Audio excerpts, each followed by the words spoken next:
Perfect. So let me share my screen. Thank you all for joining me today. Today we're going to be talking about the Prospect Square newsletter. So this has been a tool that's been a long time coming. We've been looking for a good replacement for the InTouch newsletters for a while, and we've decided to put it in Prospect Square. We've only had the newsletter available for a couple of months now, so still relatively new to most agents. But if you're here, that means you're interested in learning how to set it up and how to utilize it. So thank you for joining my class on customizing your Prospect Square newsletter.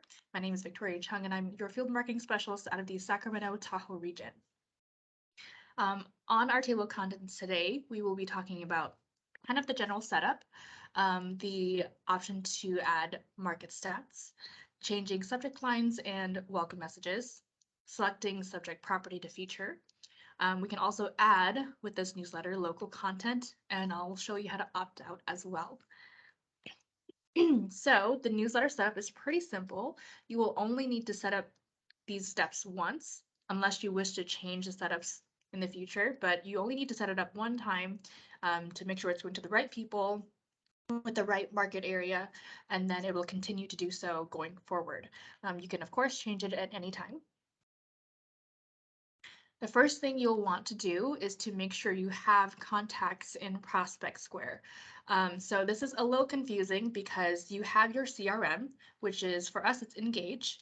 And, you know, there's essentially two places to upload your sphere of influence.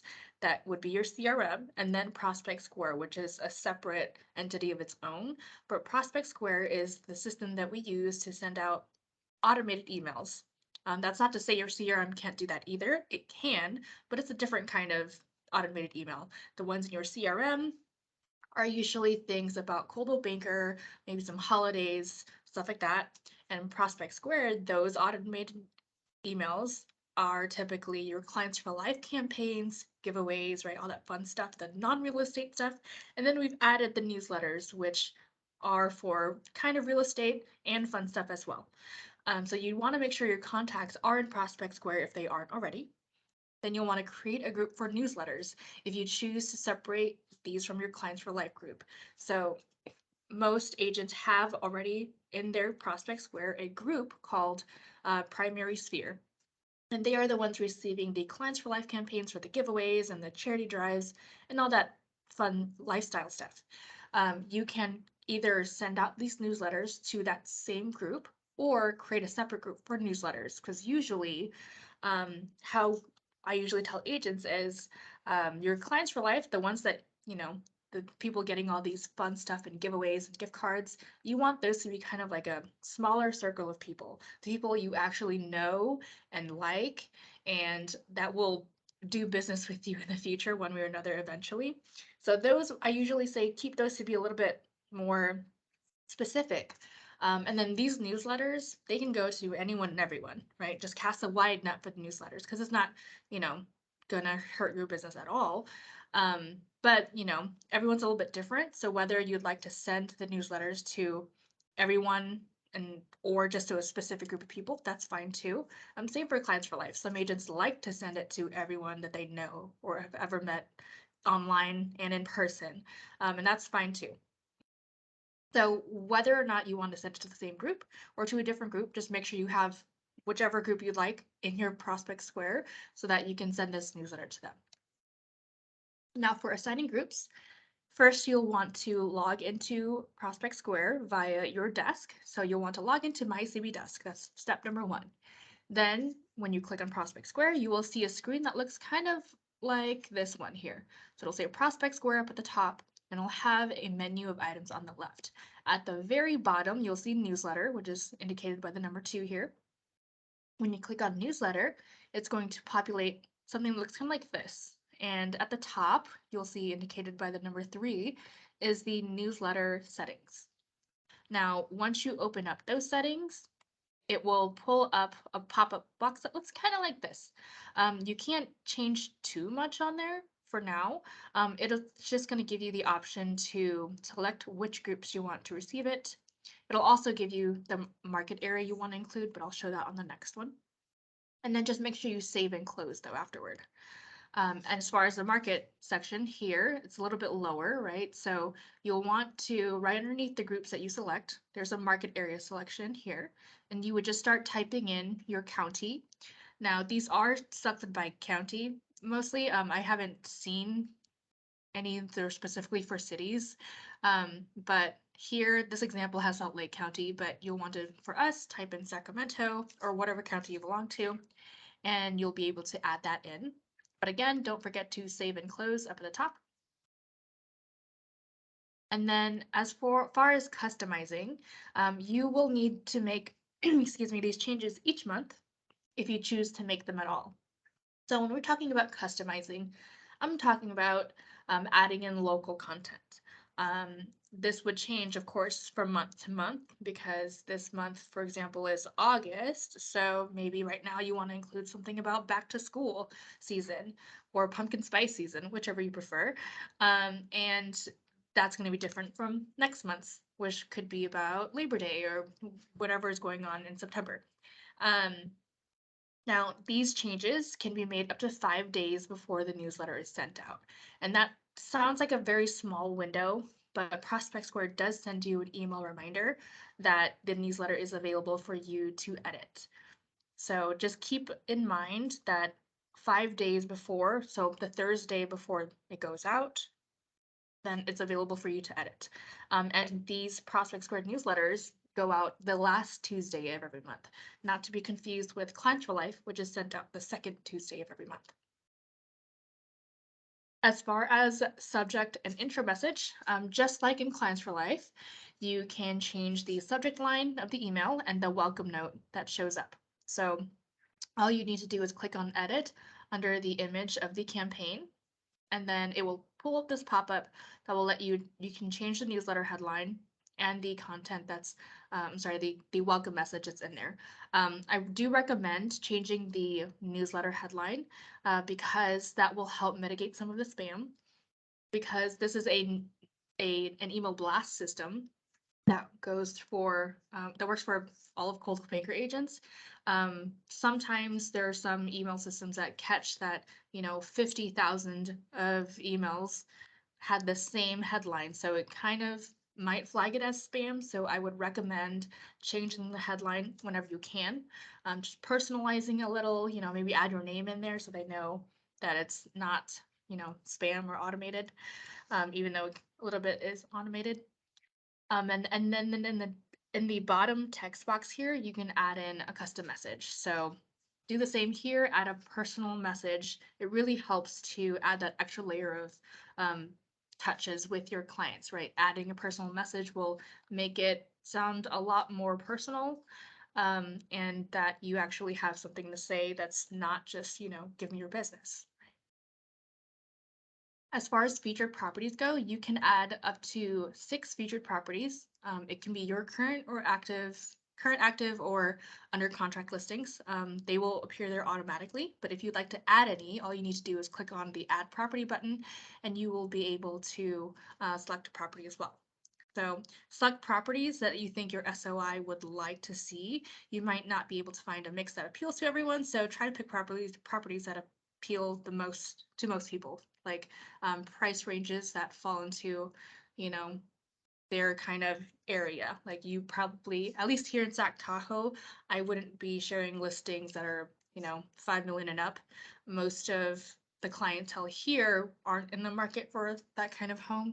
So just think about your audience and think about what they'd like to see when you're choosing properties to add here. As far as adding local content, there's this really cool section. I will show you a little bit more in my little demo later, but as far as adding the newsletter, there's the first section you'll see is the welcome message and the headline, and then you'll see the national content, which is not editable. So it's usually content that's a little bit more generic in real estate, like information on solar energy or green cleaning supplies, or just green options for your home. A little bit more generic, but this local content here will allow you to upload your own links into the system to show into your newsletter. So this is entirely up to you. Office staff may add content into this section, so don't be surprised if it's not blank. We will try to go into these systems and add some for you. Of course, you are welcome to remove them if you don't like the content that's in there. But I really recommend adding some local content so that way it's a little bit more local and more relevant to your client. Pro tip for this though is to include links from blogs. If you include links from any other place, they don't show up very well in the newsletter. But if you include links from something that has the word blog in the URL, then it will likely have a nice little preview. Usually it'll automatically pull the photo, the headline, and a little bit of the text below it. So I'll show you a little bit more later, but blogs are the way to go for these. Now, as far as opting out, it's very easy to opt out. If you want to opt out to any of the newsletters, all you need to do is find the that month and then press the opt out button. So that's all you need to do to opt out. If you don't want to send these, you will be able to see when they send you that email to edit what the content is going to be. So if it's not something, if the national content, which is not editable, right? If that's not something that you really want to put out there, then that's fine, you can opt out. And then again, like I said, the local content that local staff puts in, you can either delete that yourself if you don't like it, or you can replace it with something else. So that is it for the presentation portion. I will do my best to show you what I have for the newsletter itself. Now, it's going to be a little strange because I don't actually have access to the newest, the upcoming campaign. So I'm going to do my best to show you what I can as of right now. But first, we'll want to go into your MyCBDesk. So if you haven't already, you go to mycbdesk.com, log in, and then you find the Prospect Square tile. Now, for me, it's right here. It can be anywhere else on your dashboard. If you can't find it, you can click on this magnifying glass that says find an app and start typing in Prospect or Prospect Square, and it should pop up. So if I go into there, I'm going to end up on a page. Sorry, I was testing it out. It looks kind of like this. Mine is a little bit different because it's the admin view of it. But essentially, you'll want to go to the left and then click on newsletter at the bottom. So if I click on current, there are 4 different tabs here for me. There's nothing here yet. That's because it's not available to edit yet. So I think I was just a little too excited in doing this class and the newsletter isn't actually available to edit yet. But I'm going to show you what the past one would look like if I were to edit it. So these are the ones that we've sent in the past. August is the most recent one. So I'm going to click on that little edit button to see.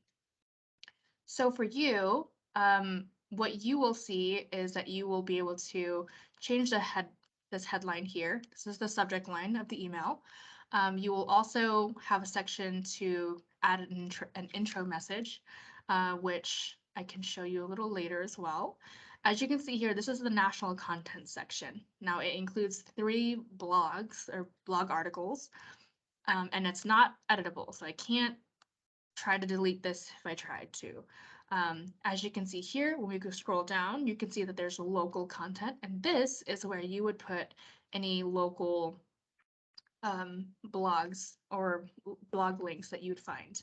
A great place to find local content is with the city or the state's CVB. So that's a Convention and Visitors Bureau. So for us, I would go to Visit Sacramento.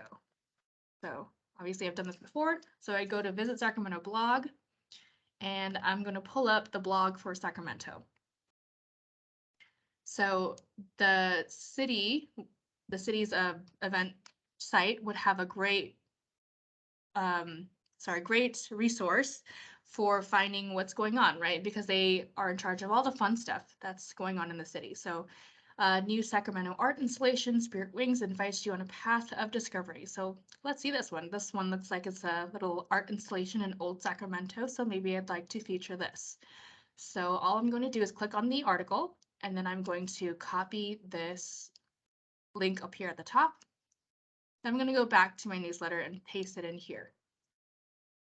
You can hit see the preview, and it will show that it does feature a little bit of the picture that was in that article, have the headline, and as well as a little bit of a teaser text here. So this is the preview, and this is what we want it to look like. If I were to put in any link, there would be no preview because it's not quite a blog. So there's no picture that it might not pull over. So it gets a little wonky. So the best way is to put whatever link in here and then test it out by checking the preview. If it's not pulling up right, then it's probably not going to look so nice on your newsletter. But this is how the staff will try to add in local content for you. You, of course, can go in here and edit it and take it out if you don't like it. But again, I really recommend going to your city to find out what local things are happening, just because this is probably going to be the most relevant for your audience. If we scroll down, you'll see that there is a section for featured listings. And because I'm in the admin side, it's not letting me actually do it because it says agents will set up their own in their newsletter preferences, but this is where it would be. And then real estate updates again will be here. So that's something that you can edit. Now for me, it doesn't populate because this is just the admin side and I'm not an agent. But if I wanted to send a test, and I really recommend sending tests to yourself, you just put your email in here and hit send a test and you'll get a copy of it. For me, let's see, I don't have my email open, but I did open up what the newsletter would look like without local content. So newsletters looks a little bit like this. Coldwell Banker has the featured national article here, as well as the other two that they included. And then for me, because I didn't add local content to this little preview, that's where it ends for me. So, but for you, the agent, if you add local content, it'll show up below this. It'll show up some information on market stats. It'll have links to, for me, it would be Sacramento County, and any featured listings if I had added them. And then, of course, it would be branded to you as well. So this is what the newsletter typically looks like. And all of the articles in here are links, so they don't quite clutter up the newsletter, which is good. You know, you don't want it to be too wordy. Usually people get intimidated by pages that are too wordy. So if they're interested, all they need to do is click on that link. It would bring them to the article. So from here, let me switch roles into the agent view. Now, like I said, the newsletter isn't available to edit quite yet, so I'm not able to show you how to edit it in real time. But I can show you how to edit the headline and the message that you put in there. So this is the past one that was already sent. If I were to click on resend, it'll just have the option to edit the subject line and the intro message. So that I can type in anything here. I can say, you know, back to school season is here. Check out all these great tips on how to make your home school friendly, or like these cool study room tips, you know, something like that. I can add that in here. Of course, it's optional. You don't have to. And then for a typical newsletter, if we were in that 5-day frame, you would see the content here. You would see the national content below this. You would see the local content below this, as well as the market stats. Now for editing the newsletter settings, that would be here, right? So right above that bright blue button, you would be able to select which groups are going to be receiving these newsletters going forward. So these newsletter settings override pretty much all the other settings. So if you select both of these groups, they're going to be going to these groups from now on until you turn it off. And then for market areas, all you need to do is type it in, or start typing it in. Then you can see there's county information. I guess it does have stuff for single family homes or condos and townhomes as well. It depends on your clientele, but I always think it's better to include general information because, you know, if you have clients all over Sacramento County, you know, you want it to relate or be relevant to all of them, right? Then you'll have the property sort order for any featured properties, and that would be up to you, but it makes the most sense to me to do newest. And then you can also toggle these two options on to share on social media automatically. As you can see, there's Twitter and LinkedIn. There isn't one for Facebook, but these are the only two options that we have right now as far as social media sharing. And that is how you set your newsletter settings. Don't forget to save and close. Good. That. Are there any questions so far? Go back here. No questions? I think No. that's pretty much all I have. That's Erica? awesome. Cool. But okay, so that's essentially all I have as far as the Prospect Square newsletter. And I apologize again, we're not quite in the right window to start editing one in real time. So it was a little bit piecewise. Here's a little bit of this and here's a little bit of that, not everything all together. But if you have any questions, feel free to reach out to me. I'll drop my email in the chat if you don't have it. And I'll be happy to answer some questions. The newsletter for Northern California will be available starting on the 25th. So next month, I'm sorry, next week, next week on the 25th is when the newsletter will be available to start editing for you. So if you have questions next week, I'll be happy to answer them at that time as well. But here's my email in the chat. So feel free to let me know if you have any questions, but thank you so much for joining.